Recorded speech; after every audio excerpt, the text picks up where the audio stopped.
Hello friends, ಹೇಗಿದ್ದೀರಾ? ನಾನು ಚೆನ್ನಾಗಿದ್ದೀನಿ, ನೀವು ಚೆನ್ನಾಗಿದ್ದೀರಾ ಅಂತ ಭಾವಿಸ್ತಾ ಇವತ್ತು ಗಿಣ್ಣು ರೆಸಿಪಿ ಹೇಗೆ ಮಾಡೋದು ಅಂತ ತೋರಿಸ್ಕೊಡ್ತಾ ಇದ್ದೀನಿ. ಮೊದಲಿಗೆ ಗೀವನ್ನು ತಗೋಬೇಕು, ಒಂದು ಪಾತ್ರೆಗೆ ಹಾಕ್ಕೋಬೇಕು ಫ್ರೆಂಡ್ಸ್. ಅದ್ರ ಜೊತೆ ಗೀ ಬಂದರೆ ಗೊತ್ತಿರುತ್ತೆ ನಿಮಗೆ, ಹಸುವಿನ ಮೊದಲನೇ ಹಾಲನ್ನು, ಅದು ಪೂರ್ತಿ ಯೆಲ್ಲೋ ಕಲರಲ್ಲಿ ಇರುತ್ತೆ, ಅದನ್ನು ಹಾಕ್ಕೋಬೇಕು. ಅಂದರೆ ನಮಗೆ ಎಷ್ಟು ಸಮಪ್ರಮಾಣ ಬೇಕೋ ಆ ಪಾತ್ರೆಯಲ್ಲಿ ಅರ್ಧ ಮಾಡ್ತೀವಿ ಅಂತ ಅಂದರೆ ಫ್ರೆಂಡ್ಸ್, ನೀವು ಟೀ ಕುಡಿಯೋ ಲೋಟದಲ್ಲಿ 1 ಲೋಟನ ಹಾಕಬೇಕು ಫ್ರೆಂಡ್ಸ್. ಹಾಗೆಯೇ ಮುಂಚಿತವಾಗೇ ಬೆಲ್ಲದ ಹಾಲನ್ನು ಕಾಸ್ಕೊಂಡು ಇಟ್ಕೋಬೇಕು. ಸೊ ಅದನ್ನು ಇದ್ರ ಜೊತೆಗೂ ಹಾಕ್ಕೋಬೇಕು ಫ್ರೆಂಡ್ಸ್. ನೋಡಿ, ಈ ಥರ ಮಿಕ್ಸ್ ಮಾಡಿಕೊಂಡು ಒಂದು ಪಾತ್ರೆಗೆ ಹಾಕ್ಕೊಂಡು ಮಿಕ್ಸ್ ಮಾಡಿಕೊಂಡು ಎಷ್ಟು ಬೇಕು ಸಮ ಪ್ರಮಾಣ, ಆ ಹಾಲಿಗೆ ಎಷ್ಟು ಬೇಕು ಆ ಸಮ ಪ್ರಮಾಣವಾಗಿ ನಾವು ಮಿಕ್ಸ್ ಮಾಡ್ಕೋಬೇಕು. ಬಟ್ ಒಂದೇ ಪಾತ್ರೆಯಲ್ಲಿ ಬೇಯಿಸೋಕ್ಕಾಗಲ್ಲ. ಸೊ ಇದು 1 ಲೋಟ ಇದಕ್ಕಾಗಲ್ಲ ಫ್ರೆಂಡ್ಸ್, ಯಾಕಂದರೆ ಇದು ಆಲ್ಮೋಸ್ಟ್ 2 ಲೀಟ್ರು ಹಾಲಿದೆ. ಸೊ ಹಾಗಾಗಿ 1 ಟೀ ಕುಡಿಯೋ ಲೋಟದಲ್ಲಿ ಗೀಬನ್ನು ಹಾಕೋದಕ್ಕಾಗಲ್ಲ. ಸೊ ಮೊದಲಿನ ಹಾಲು ಗೀ ಬಂದರೆ ಸೊ ಹಾಕೋದಕ್ಕಾಗಲ್ಲ. ಸೊ ಹಾಗಾಗಿ ನಾವು ಇನ್ನೊಂದು ಲೋಟನ ಹಾಕಬೇಕು. ಅದಕ್ಕೆ ಒಣ ಶುಂಠಿ ಪುಡಿ ಮತ್ತು ಏಲಕ್ಕಿಯನ್ನು ಇದಕ್ಕೆ ಮಿಕ್ಸ್ ಮಾಡೋಕು ಫ್ರೆಂಡ್. ತುಂಬ ಫ್ಲೇವರ್ಸ್ ಚೆನ್ನಾಗಿರುತ್ತೆ, ಹಾಗೆ ಆರೋಗ್ಯ ಕೂಡ ಹೆಲ್ದಿಯಾಗಿರುತ್ತೆ.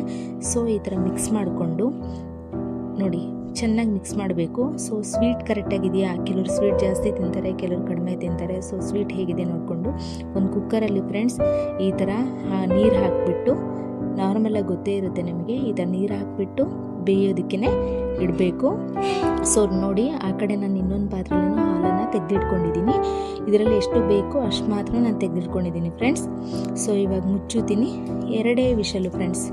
ಇದನ್ನು ಮುಚ್ಚಿಬಿಟ್ಟು 2 ವಿಷಲ್ ನಾವು ಹಾಕಿಬಿಟ್ರೆ ಸೊ ಗಿಣ್ಣು ತಯಾರಾಗುತ್ತೆ ಫ್ರೆಂಡ್ಸ್. 2 ವಿಷಲ್ ಮಾತ್ರ ಹಾಕಬೇಕು. ಸೊ ಗಿಣ್ಣು ರೆಡಿಯಾಗಿದೆ, ನೋಡೋಣ ಹೇಗಿದೆ ಅಂತ. ನೋಡಿದ್ರಲ್ಲ ಫ್ರೆಂಡ್ಸ್, ಇದನ್ನು ಗಿಣ್ಣು ರೆಡಿಯಾಗಿದೆ. ಸೊ ಈಗ ಮುಟ್ಟಿ ನೋಡಿದಾಗ ಇದು ಅಂಟಬಾರ್ದು ಫ್ರೆಂಡ್ಸ್, ಆಗ ಬೆಂದಿದೆ ಅಂತ ಅರ್ಥ. ಸೊ ನೋಡಿ, ಅದು ಮುಟ್ಟಿದ್ರೆ ಅಂಟ್ತಾ ಇಲ್ಲ. ಸೊ ಜಿಗುಟ್ ಥರ ಬಂದಿದೆ, ತುಂಬ ಚೆನ್ನಾಗಿದೆ ಫ್ರೆಂಡ್ಸ್, ತುಂಬ ಚೆನ್ನಾಗಿ ಬಂದಿದೆ ಗಿಣ್ಣು. ಸೊ ನೀವು ಕೂಡ ಟ್ರೈ ಮಾಡಿ. ಗಿಣ್ಣು ತುಂಬ ಆರೋಗ್ಯಕ್ಕೆ ವಿಟಮಿನ್ಸ್ ಎಲ್ಲ ಇರುತ್ತೆ ಫ್ರೆಂಡ್ಸ್.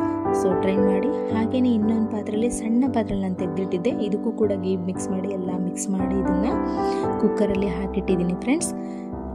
ನೋಡಿ, ಇದು ಸಹ ಅದೇ ಥರನೇ ರೆಡಿ ಆಗುತ್ತೆ ಫ್ರೆಂಡ್ಸ್. ನೀವು ಕೂಡ ಟ್ರೈ ಮಾಡಿ. Thank you.